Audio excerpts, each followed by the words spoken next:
Қазақ-қырғыз бір туған сөзінің мағынасы.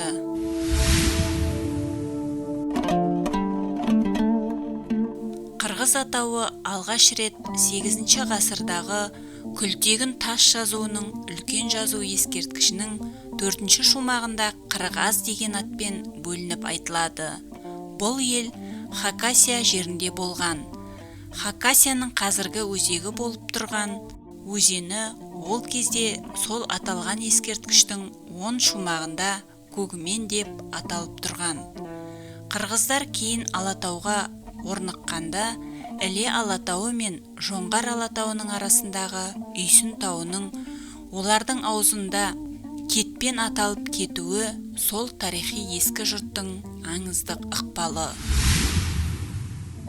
Юрий Есеннің Енисей қырғыздары мен Батыс түрік қағанаты билеушілерінің таңба белгілерінің ұқсастығы туралы атты мақаласында қырғыз жұртын басқарған билеушілер мен түрік қағанатын құрған Ашина әулетінің арғы тегі бір делінеді. Қытайдың Жоунама тарихында түрік қағанатының негізін қалаған Ашина руымен қырғыз жерінде ұйтқы болған Ажы әулетінің шығу тегі бір делінеді. Онда түріктің арғы бабасы астың бөрі сипатты дауыл соқтырып, жаңбыр жаудыратын қасиеттерге ие екені, оның алған 2 әйелінен 4 ұл туып, оның бірі аққуға айналса, екіншісі қырық атанып, Афу өзені мен Хяншуй, Енисей өзендерін мекен етіпті. Қырық дегені қара сөзінің ескі айтылымы. Бұл сөздің ескі түбі қорық деген сөз болып, кейін қарға, қырық, қырым болып, сан құбылып түрленген. Қара теңіздегі Қырымның аты қырық қалалы Қырым. Қырық сан Қырым дегендегі қырық ұғымының бәрі қара сөзінің ескі айтылымдарынан ауысқан. Ең қызығы, қырық аз деген атаудағыдай ақ пен қара қалай бір жүрсе, қырынның бір жағын қара теңіз қоршап, екінші жағын Азау теңізі қоршап жатады. Бұған қарап, Алтайдың теріскейінен шыққан жау жүрек бабаларымыздың сол жердегі киелі бабалық атауларын жаулап алған жерлеріне қатарластыра қойып жүргенін көреміз. Оп пен Енисейдің суын жинап, алып ары әкеткен Әже ертістің солтүстік мұзды мұхитқа құяр жеріндегі суық қара теңізді жергілікті Неней халқы жағынан Қаре деп аталады. Көне қырғызды түрік қағанатының қырық аз деп бөліп қарауы Ашинамен бір текті Ажы әулеті басқарған. Қара Ажының елі дегені, қырғыздар қара құсты кие тұтса, қазақтар аққуды кие тұтқан. Қазақ халқы түрік қағанатының мұрагері.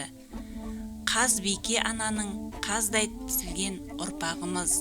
Ақ қаздай болып шұбырып, қазақ атанғанбыз деген сөздер қазақ дүние танымын шарлап жүр. Қырғыздардың қара құсты ерекше кие тұтқаны туралы орыс саяхатшыларының жазбасы бар. Қырғыз фольклорында қырық қыз деп аталатын аңызда бар. Мұнда қырық қыздың кіндігінен тараған ұрпақ қырық рулы ел болыпты делінеді. Мұндағы қыз деп отырғаны тағы да сол біз жоғарыда көрсетіп отырған Ашина текті Ажы әулеті. Қырық рулы қырғыз деген қара сөзінің сол ескі қорық, қырық деген айтылымның жаңғырығынан шыққан сөз болса, қыз деп отырғаны қаз, яғни құс. Әйтпесе, нағыз қырғыз қырық рудан емес, 30 ұл деп аталатын Әдігене, Тағай, Қарашора, Құсшы қатарлы 32 рудан тұрады. Олар оң қанат, сол қанат болып екіге бөлінеді. Ал сырттан қосылған аталар ішкілік саналып, 40 рулы қырғыз деген сөзді іске асыру үшін 10 ұл деп қаралған. Олар да оң қанат, сол қанат болып бөлінеді. Оларды Қыпшақ, Қаңлы, Найман, Кесек қатарлы түбі қырғыздан бөлек 12 ру құрайды.